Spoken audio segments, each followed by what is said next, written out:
আমরা আজকের শিশুর প্রয়োজন অনুযায়ী আমরা আমাদের সিলেবাস রচনা করব। স্কুল শিক্ষার সিলেবাসও এবার পরিবর্তন। আধুনিক সময় চাহিদা অনুযায়ী হবে সিলেবাস। জি 24 ঘন্টায় ইঙ্গিত রাজ্যের স্কুল শিক্ষামন্ত্রী দীপক বর্মনের। জাতীয় শিক্ষানীতি রাজ্যে প্রয়োগ হবে আগেই জানিয়েছেন উচ্চ শিক্ষামন্ত্রী। আধুনিক সময়ের চাহিদা অনুযায়ী এবার থেকে হবে সিলেবাস, অর্থাৎ স্কুল শিক্ষার সিলেবাসে এবার পরিবর্তন কি আসতে চলেছে?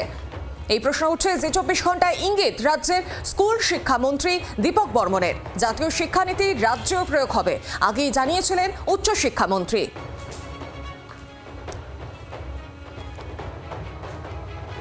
আধুনিক সময়ের যে চাহিদা সেই অনুযায়ী এবার সিলেবাস করা হবে।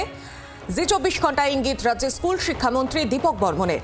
জাতীয় শিক্ষানীতি রাজ্যেও প্রয়োগ করা হবে, এর আগেও জানিয়েছিলেন উচ্চ শিক্ষামন্ত্রী। এবার বদল আসতে চলেছে স্কুল শিক্ষার সিলেবাসে।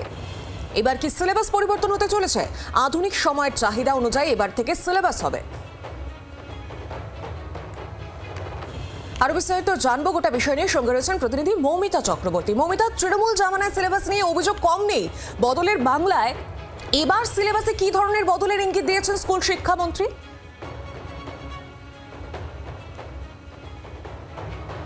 দেখো, বিজেপি বরাবরই এই বক্তব্য তাদের সামনে নিয়ে এসছেন বিজেপির তরফ থেকে যে দেশের শিক্ষা, দেশের ইতিহাস ভুলিয়ে দেওয়ার একটা সুকৌশলে চেষ্টা হয়েছে।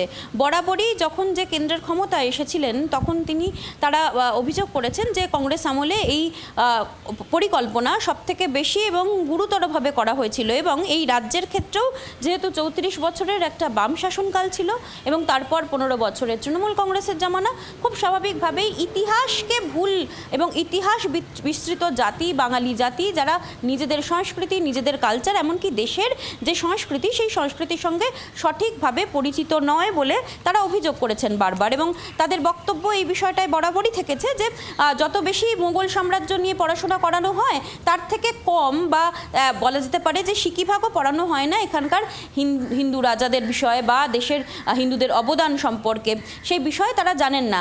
সেই জায়গায় দাঁড়িয়ে আধুনিক যুগোপযোগী এবং দেশের ঐতিহ্য, শিক্ষা, তার সঙ্গে একেবারে সাযুজ্য রেখে এবং অন্যান্য বোর্ডের সঙ্গে সাযুজ্য রেখে একটি সিলেবাস তৈরি করার পরিকল্পনার কথা জানিয়েছেন স্কুল শিক্ষামন্ত্রী দীপক বর্মন। এবং তার পাশাপাশি যেটা করা হয়েছে, ইতিমধ্যেই সিলেবাস কমিটি, সেই কমিটির কাছ থেকে যারা, যেখানে অনেক বেশি অভিজ্ঞ মানুষজন রয়েছেন, শিক্ষাবিদরা রয়েছেন, তাদের মতামত নেওয়ার কাজ শুরু হয়েছে। জাতীয় শিক্ষানীতির সঙ্গে সাযুজ্য রেখেই স্কুল স্তর থেকেই যাতে বাচ্চারা, যাতে শিশুরা এই দেশের গরিমা, দেশের ঐতিহ্য সম্পর্কে জানতে পারেন, আধুনিক যুগোপযোগী একটি সিলেবাস তৈরি করা হচ্ছে, সেই কথা কিন্তু জানিয়েছেন স্কুল শিক্ষামন্ত্রী দীপক বর্মন। একেবারে মৌমিতা, ধন্যবাদ তোমাকে। আমরা শুনবো স্কুল শিক্ষামন্ত্রী দীপক বর্মন ঠিক কি বলেছিলেন। যেটা বিষয় আছে, আজকের সিলেবাস আজকের প্রজন্মের যে চাহিদা বা প্রয়োজন সেটা যাতে মেটায় সেরকম করে সিলেবাস তৈরি হওয়া আবশ্যক। আমাদের স্কুল শিক্ষার ক্ষেত্রে সিলেবাস নির্ধারণের জন্য একেই তো এনসিইআরটি আছে, ওদিকে এদিকে এসসিইআরটি আছে, কিন্তু তার সঙ্গেও আমরা প্রয়োজনে বিশেষজ্ঞ কমিটি আমরা তৈরি করব। সেই কমিটির রিপোর্ট খতিয়ে দেখে আমরা আজকের শিশুর প্রয়োজন অনুযায়ী আমরা আমাদের সিলেবাস রচনা করব। শুনলাম স্কুল শিক্ষামন্ত্রীর বক্তব্য। আর এর আগে উচ্চ শিক্ষামন্ত্রী জগন্নাথ চট্টোপাধ্যায় কি বলেছিলেন শোনাবো। দুর্ভাগ্যের বিষয় যে গত 15 বছরে পশ্চিমবঙ্গ সরকারের কোনো শিক্ষামন্ত্রী এসে কেন্দ্রীয় শিক্ষামন্ত্রীর সঙ্গে কখনো বৈঠকই করেন। সরকার পরিবর্তন হওয়ার পর আমাদের স্কুল শিক্ষামন্ত্রী দীপক বর্মন এবং উচ্চশিক্ষামন্ত্রী হিসেবে আমরা দুজনে এসে আমাদের কেন্দ্রীয় উচ্চশিক্ষামন্ত্রী এবং শিক্ষা দপ্তরের আধিকারিকদের সঙ্গে আমাদের রাজ্য সরকারেরও আধিকারিকরা এসেছেন।